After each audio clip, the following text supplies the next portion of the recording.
We're so excited to announce our partnership with Simple Practice. Looking for an EHR that's built for the way therapists work? From automated scheduling and billing to customizable notes and treatment plans, Simple Practice gives you everything you need right at your fingertips. Learn more at simplepractice.com. Looking for expert speakers for your next event? Curt and Katie Vernoy, that's me, deliver engaging workshops on clinical, legal, ethical, and business topics. Give your audience practical tools to thrive as modern therapists. Learn more at therapyreimagined.com. You're listening to the Modern Therapist Survival Guide, where therapists live, breathe, and practice as human beings. To support you as a whole person and a therapist, here are your hosts, Curt and Katie Vernoy. Welcome back, Modern Therapists. This is the Modern Therapist Survival Guide. I'm Curt with Katie Vernoy, and this is the podcast for therapists about the things that go on in our practices, the ways that we practice, and considering things that might not have been part of the, forced graduate studies that we all get, and ways that we can continue to expand the ways that we look at ourselves, the services that we can provide to our clients. And we are once again joined by one of our favorite guests and good friends, Dr. Pardis Mahdavi. So thank you so much for joining us and continuing to share your wisdom. Thank you so much for having me on the show. It's such a great honor to be on your show, and also so much fun to be able to be in conversation with two dear friends and people who I respect and admire so much. Thanks, Pardis. It's so good to have you back. And for folks who maybe didn't catch Monday's episode, maybe you can let them know, who are you and what are you putting out into the world?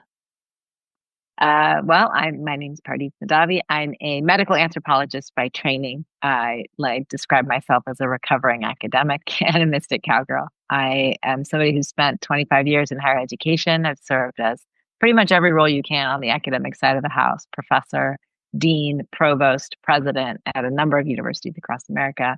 And I'm now on a mission to help students of America to help to start to address some of the pitfalls in higher education and to address some of the needs that students have, and kind of helping to build out this life academy that I think students are clamoring for and that the workforce is clamoring for as well.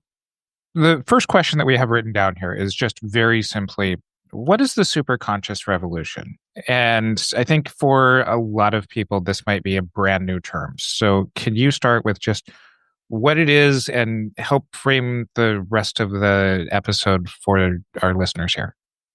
Yeah. So, back to who I am. I'm a medical anthropologist by training. So I did my PhD in medical anthropology at Columbia and a couple of masters along the way. But medical anthropology is the study of how our mind, body, and soul connects, and how our culture and our society have an impact on how we view and make decisions about that connection of mind, body, and soul. And consciousness sits right at the center of all of that.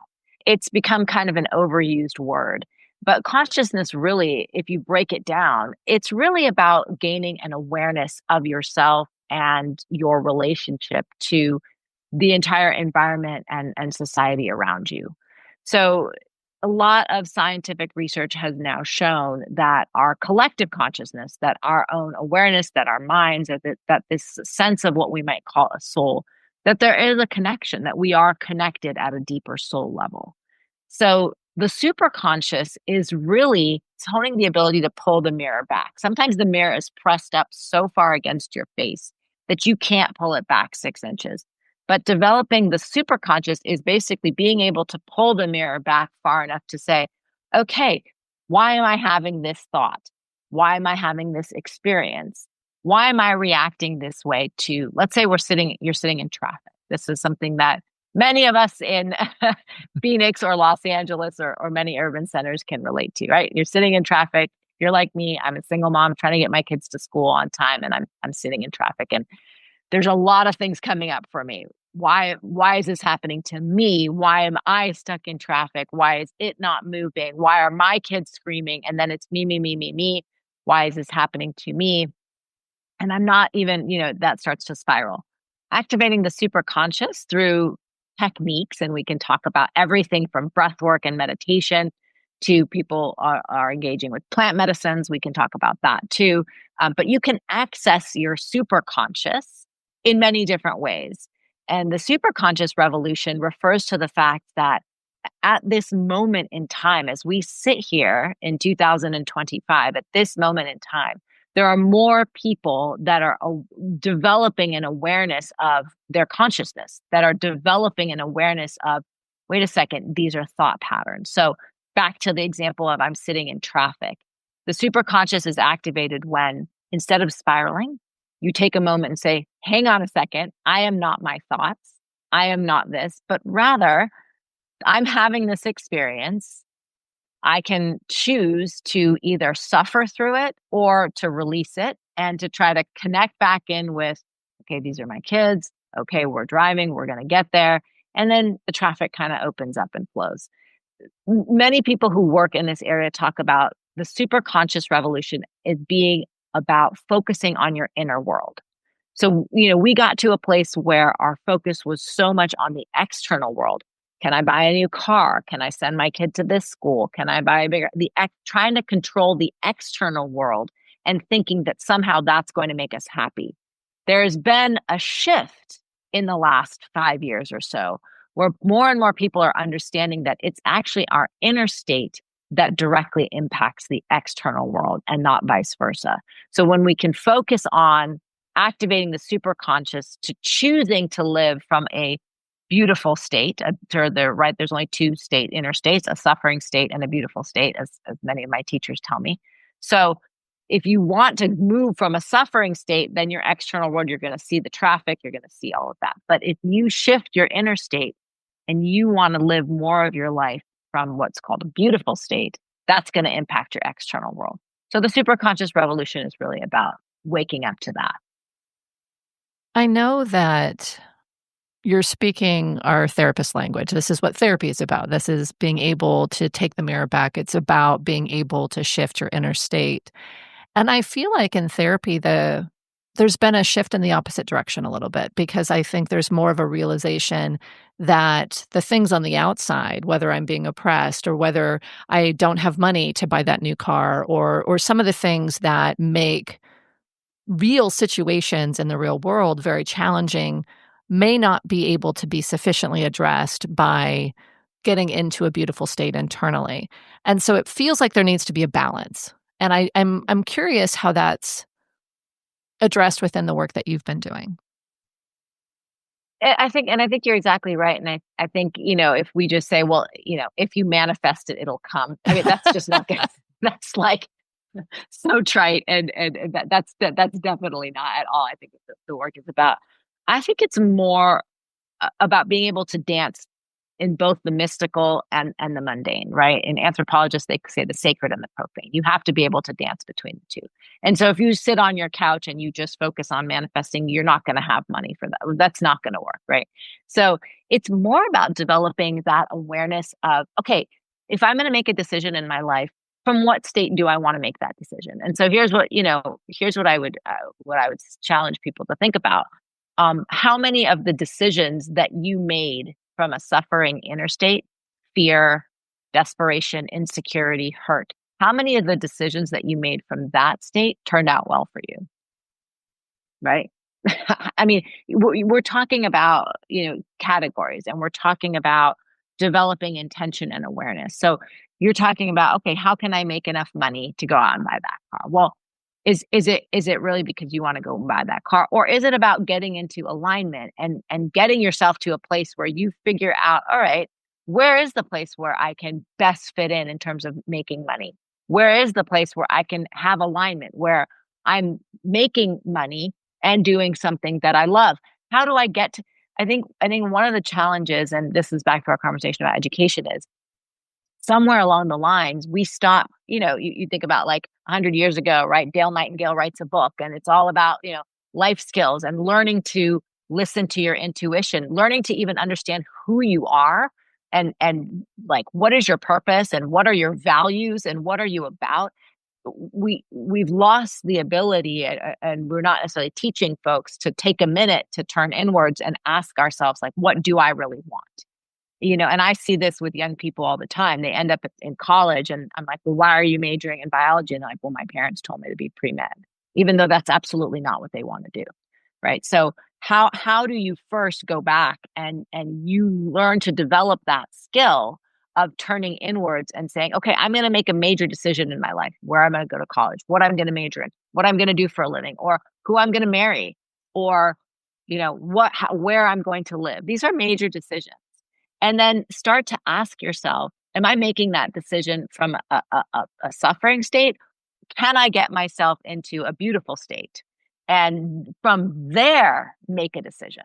From there, make the decision. Like, well, no, I'm going to go to Occidental College and major in diplomacy and world affairs, which is what I did, where I met you, Katie.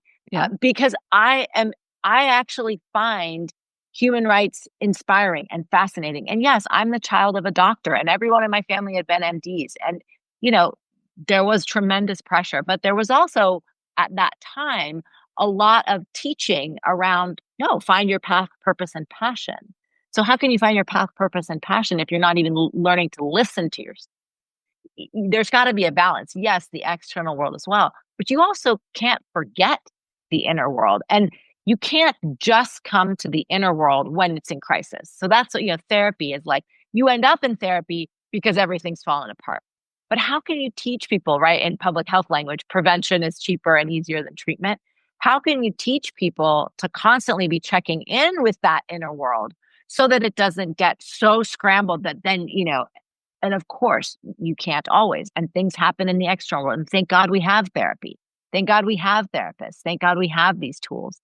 But we also have forgotten the basic life skills that help us take this step and then the next step and then the next step. And that's what a lot of this work is about. As a therapist, your time is precious, and Simple Practice helps you protect it. Their new AI-powered note taker creates structured progress notes in minutes, so you can wrap up sessions and move on with your day. Easy-to-use billing features take the hassle out of getting paid, even when insurance is involved. Another great perk? Scheduling is simple for you and your clients with unlimited automated appointment reminders. Make the most of every day with an all-in-one practice management solution that lets you focus on the work that matters most, connecting with your clients.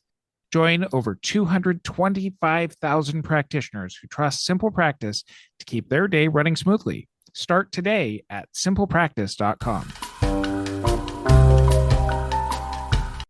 At first glance, a lot of this seems like mindfulness. How is this adding to what a lot of therapists' traditional idea of what mindfulness is? So I think mindfulness is the practice, but the superconscious is the theory and the framework. So if mindfulness is, okay, what you're doing to access your superconscious, the superconscious revolution or having an awareness of your consciousness is the theory or a framework by which you choose to live your life. So some people practice mindfulness, but they don't I know tons of people who practice mindfulness, but they don't choose to live their life from this state of intentional awareness. They may practice it, they may do meditation, especially when they're in crisis. I had a friend, just text me yesterday and was like, I had the worst day, the absolute worst day. Everything went wrong. So I decided to sit down and meditate at the end of the day. And I'm like, and I'd been on him for months and months and said, listen, if you start your day with 10 minutes of meditation, things will be different. If you choose to live your life from this state of, wait, first let me get into this place of calm. Let me set an intention. And then let me make a choice and obviously things are going to go wrong. There are many mornings. I meditated this morning at 6 a.m. and then at 6:30, everything went wrong with my kids. They, somebody left their, flute at their dad's house. Their homework is over here. We forgot lunch. Of course, I'm not saying you're going to live your life in Zen, but if you set the intention of this is what I want for my day, then it's less likely to, okay, at 8 p.m., which is when this friend of mine texted me, be like, okay, now I'm going to sit and meditate because I've had a horrible day. Yes, he's going to deploy the mindfulness practice, but he's not choosing to live his life from a framework of consciousness. And it seems like that is using the physiological benefits of mindfulness of let me calm down my nervous system, let me get into a more focused space versus let me prepare for how I want to intentionally live my life. And to kind of reflect on what you were talking about, how there is kind of this connection between people, and there's this element of the superconscious that is somewhat collective. I think there's heaviness, and there's fear, and there's a lot of concern that the life, at least in the United States, but obviously the ripples are being felt everywhere, and other countries have other things that are going on, so I don't want to minimize anything, but it feels like we are in a very dangerous spot where creativity and joy and authenticity and individuality and many different identities are under attack. And so getting to a place where we can actually find that beautiful state feels very challenging. Sometimes it might even feel decadent, or it might feel selfish. I need to be out sacrificing. I need to be on the streets, or I need to be advocating, or I need to be doing something. What advice do you have in that space? First, I want to say, I think, we have to be super clear about, it's so trite, but they say, like, put your own oxygen mask on first, kind of thing. I think we have to be really clear about how important it is for each and every one of us to take care of ourselves and to really do our best to connect to other consciousness, right? To connect to other people. And this concept of quantum entanglement, right? Which we're all familiar with. Something that's happening over here, an experience that I might be having over here in Phoenix, Arizona, is connected to an experience you're having, Katie, in LA, and Curt, right? We're having an experience of quantum entanglement right now. Energetically, we're connected. Even as woo as that sounds, scientists have studied this, right? Something happens in one part of the world impacts, energetically another part of the world. And nature has plenty of examples of this, right? Scientists have uncovered the networks of the forest floor, for instance, right? Mushrooms communicate through the networks of the forest floor from, let's say, California up to Oregon to Washington. Okay, so we know we have a connected consciousness. And we also know that one person or a set of people experiencing negativity can really impact. So let's think about one or a group of people that are intentionally, day after day, getting themselves into a beautiful state. That also has positive ripples. And I think that that's what a lot of people are. There's hope in that, right? There's hope in this collective. Listen, we're going to get together. My group, at 6 a.m., 40 of us get on Zoom and meditate together. That's not insignificant. Or, I mean, maybe 40 people in a big city like Phoenix, but we do believe we are elevating the vibrational frequency because we are putting something good out into the world, and we're doing it from a beautiful state. Yes, I think that, is there always more we can do? Yes. But are there also forces that we can't control? Yes. So if I sit here and I spend my entire day worried and angry about the news, and, believe me, I'm Iranian. Like, my home country was attacked. Like, I mean, believe me, I could sit here and have that spiral. Absolutely. But what would that do exactly? As opposed to deliberately getting myself into a beautiful state and calm state, and then going out and moving in the world from a beautiful state, as opposed to from an angry state. I think that I can impact the world in a much more positive way when I put that out. And then, when I seek to deliberately connect to other people, deliberately connect to people at a consciousness level, as opposed to coming in, I think I recently did an interview when the Iran attacks were happening, and I spoke, and a rabbi spoke, a rabbi for whom I have great admiration, and I have had the opportunity to connect in with him. Now, you might say, well, Iran and Israel, but we connected at this human level, and we both sat down and we said, this is a human tragedy. And so now we need to address this at a human level. And I think being intentional about connecting to people's consciousness, as opposed to people's story of who they are, or the story of, well, I am Iranian, I am Democrat, I am this. There's so much story and mask and performance. How can you take that aside for a moment and connect at a human level? And then what does that bring? What does that unfold? If you are seeking to connect with somebody from an actual beautiful state of curiosity or openness, it's going to be a very different experience than when you walk into a protest and you've got the other side and everyone's screaming at each other. It's just going to be a different experience. And so, you get to ask yourself, which one is going to be more impactful? What do you think for therapists that a lot of the traditional therapy misses about being able to get here? Because I can imagine that a lot of our audience is listening like, yeah, this sounds really great and it takes a lot of deep work. And as Katie said, this is probably pretty hard and takes a lot of intention and work to get there. What do you think about our current mental health system that's preventing us from being able to do this even more intentionally as a field? I think in some cases, and certainly not every case, but I think in some cases in the field, there can be a tendency to constantly fixate on what's wrong, right? This trauma, and of course you have to face your trauma to let it go. One of the frustrations that I had in my experience, and that many of my students that I talk to have had with their experiences, and it's certainly not the case across the board, but there's many people have experiences, or I will speak for my own. My experience for many years of being in therapy was I never felt like they were trying to get me better. It was like, we're just going to keep talking about this. We're going to keep coming back. And, here are some tools for when you're in crisis. But the prevention piece wasn't as talked about. What are all the things you do? And then what is your state? How do you shift your state? That choice from where you want to live your life.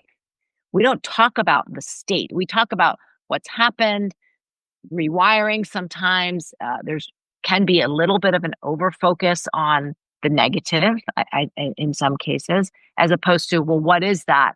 What is that more desired outcome that how would you change it? How would you live it differently? But the biggest challenge I see is not enough of a focus on your state. How do you learn to shift your state? And especially to set the intention of living in a certain way. And when you're bounced out of that, and you will be, we all know you will be bounced out of the beautiful state. You will be bounced into suffering the minute the minute I walk out my bedroom door, I'm hit with things.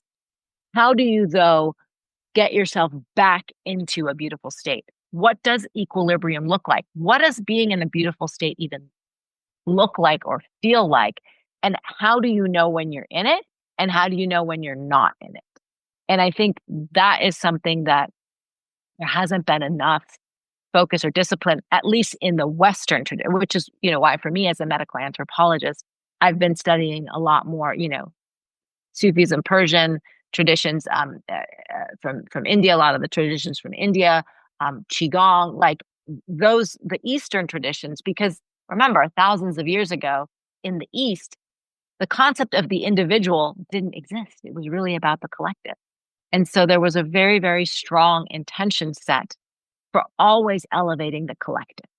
And you had people who were priestesses, healers, most often women, actually, whose responsibility it was to keep the collective, let's say, vibrational frequency high by teaching people to constantly pay attention to their state, how their state impacts the collective, and how the collective impacts their state.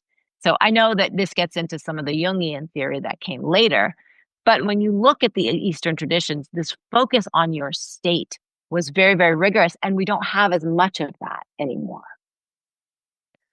You said that there's some strategies that you have for getting into a beautiful state or making that decision to live in as much as you can within a beautiful state.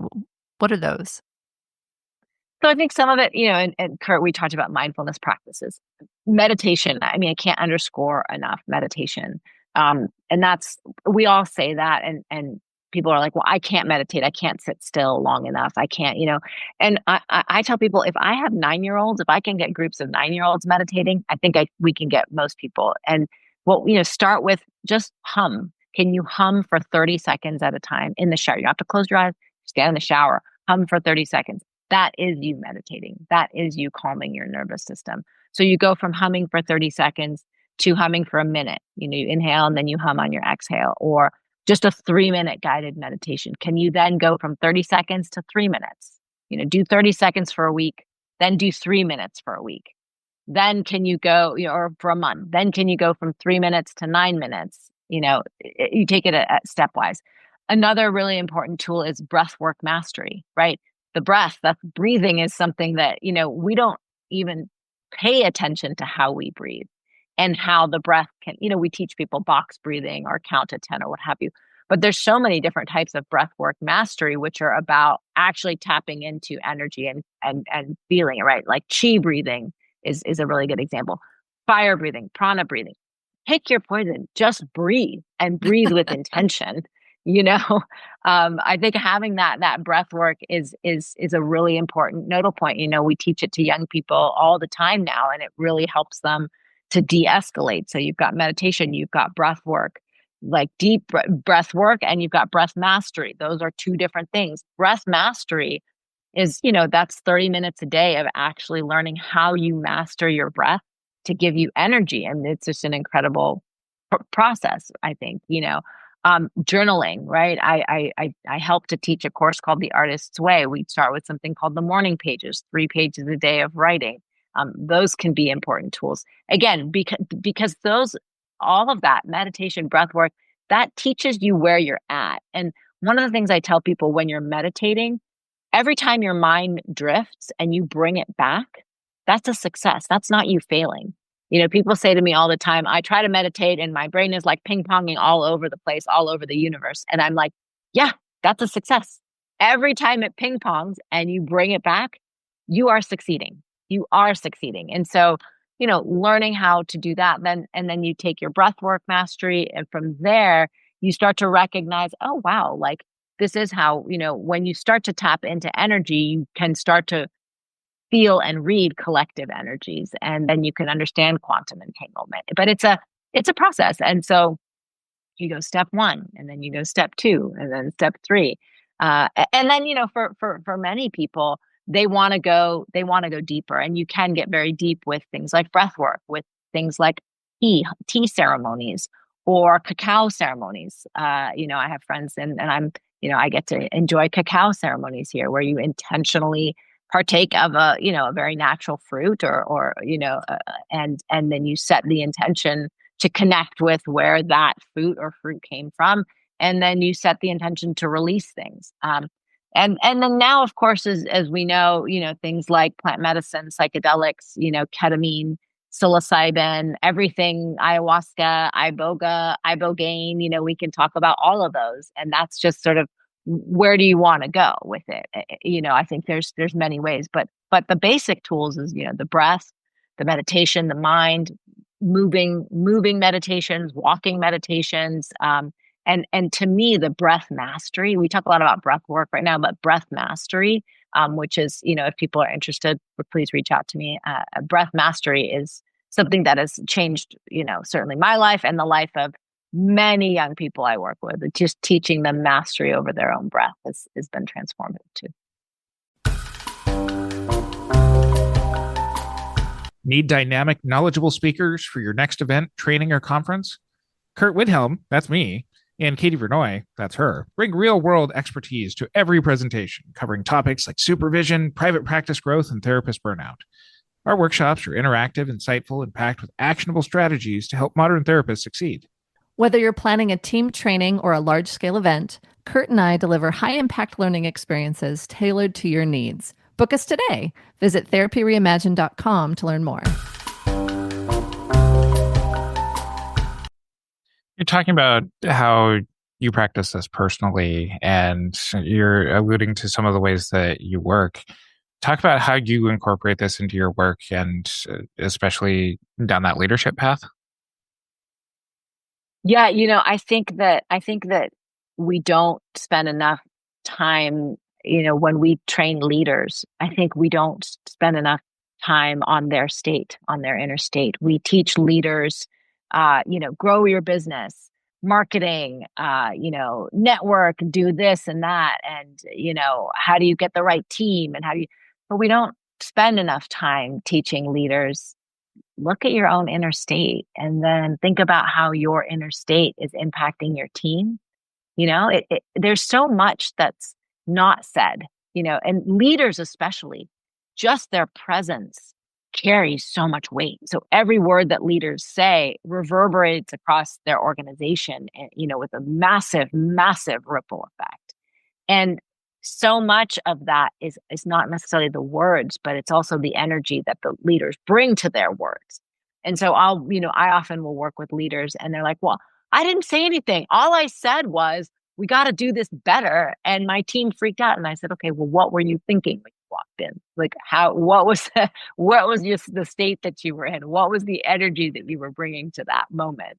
And then how can we start to shift that so that before you walk on stage and address your 2,500 employees and then, impact their state, how can we get you in a more beautiful state so that then when you get on stage or when you walk into that boardroom, that then the energy behind the words that you are speaking or writing, we've all gotten that email from our boss, or we've all sent that email as a leader where you're like, ooh, that email did not sound good. And even if the actual words on the page are, we are announcing that people will leave, on Friday at 3, which is a good thing.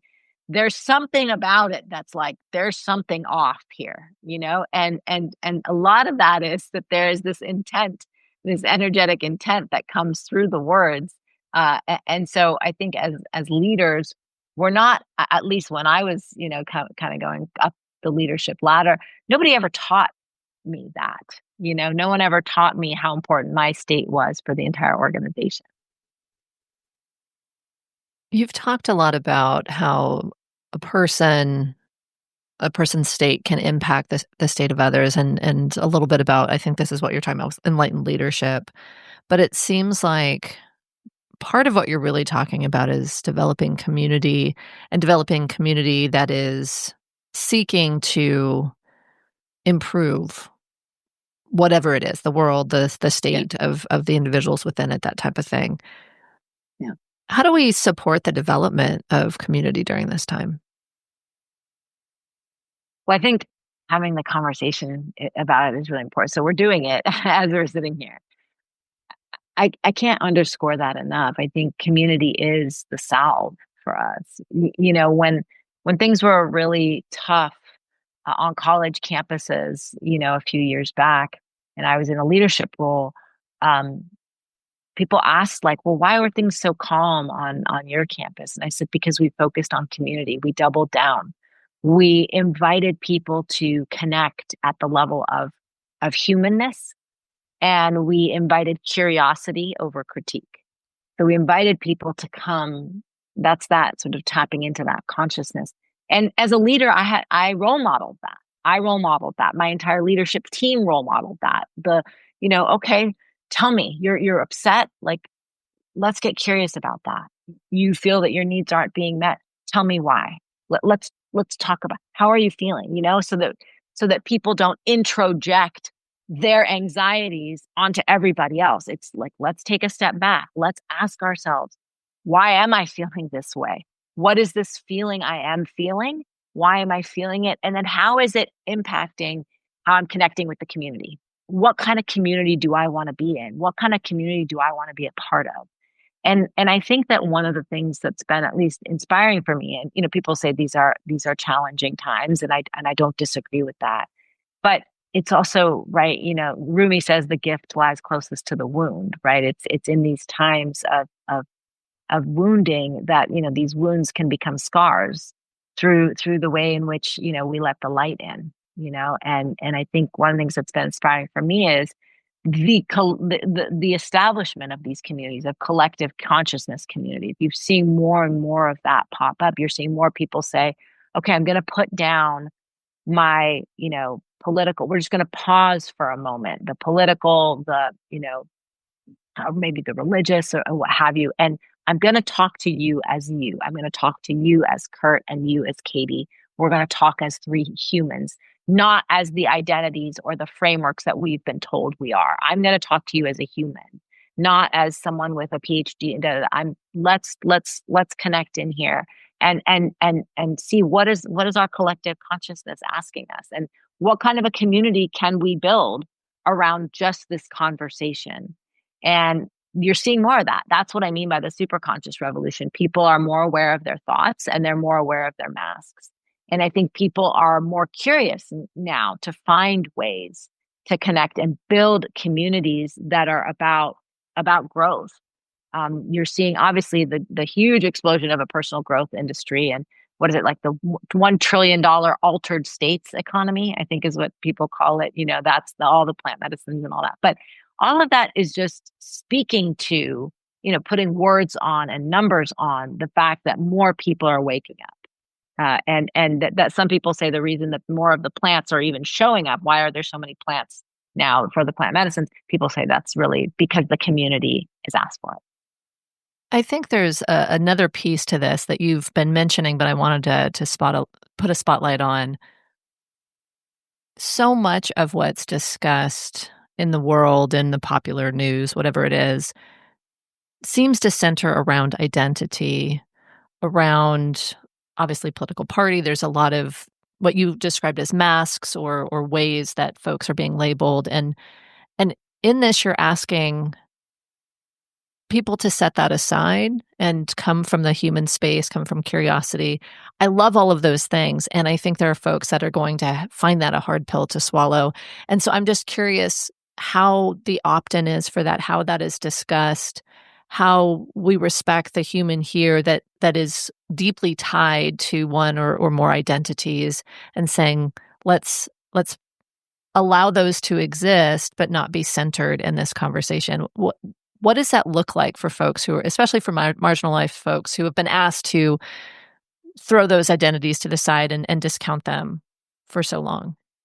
Yeah. And I certainly I'm not trying to say like discount that or Sure. discount the experience at all. At all. I think our lived experiences are what make us who we are. I guess the opting in, the walking in is first getting curious about ourselves, like first turning inwards and getting curious about me, as opposed to feeling bad about me or feeling I have something to prove or feeling I'm not enough. Just get curious about, well, what are these identities? What are these experiences? How do they make me feel? Why do I hold on to this one more fiercely than that one? Why do I hold on to this one but not that? And getting curious about yourself. I think that's the first step, is turning that curiosity on yourself, and then turning the curiosity on the people, towards the people who are closest to you, maybe your family, or maybe not. Maybe it's your kids, maybe it's your partner, but approaching them with, well, really, what is it that makes them? Like, what is it that makes them human? And again, I'm not saying, to like erase all the history of what makes you you. I'm saying get curious about it. And again, it's not about, well, accept everyone, accept all humans. That's not it. It's more, ask yourself how it makes you feel. How does it make you feel when you interact with somebody from a place of criticism, as opposed to interacting with somebody from a place of curiosity? And by no means am I saying everybody should be friends and love everybody. I'm just saying, can you get curious about your own inner state and then take that and get curious? Well, why is this person who I experience as hateful? Why are they so hateful towards me? Like, when you approach them with curiosity and you're like, well, what part of your story makes you that way? It's pretty actually disarming. And then you do suddenly get to this place with this person who you thought you had absolutely nothing in common with. And you're like, wait, what? Like you had, and again, not to say that everybody's had the same experience, but more so that curiosity opens your own heart, and to be able to move in the world, not just as an open-minded human, but as an open-hearted human is a much more profound way. It's a much lighter way of moving in the world, is with an open heart and an open mind. And curiosity opens that heart. This sounds like something that takes a community to really be able to be consistent with. Where can people find out how to be a part of your community and learning more about all of this? You can read more about me on my website, www.pardismahdavi.com. Contact me. I'm very well connected to a number of communities across the country that are building around collective consciousness and really just trying to find a way to make things better for themselves and for the people around them. And so if that's something you're interested in connecting in with, if you're interested in elevated consciousness or any of these mindfulness techniques, please let me know. I'm happy to help and happy to connect you in with the right groups of people as well. And we will include links to all of Pardis's things in our show notes over at mtsgpodcast.com. And follow us on our social media, join our Facebook group, the Modern Therapist Group, to continue on with this and all of the other conversations that we have over there.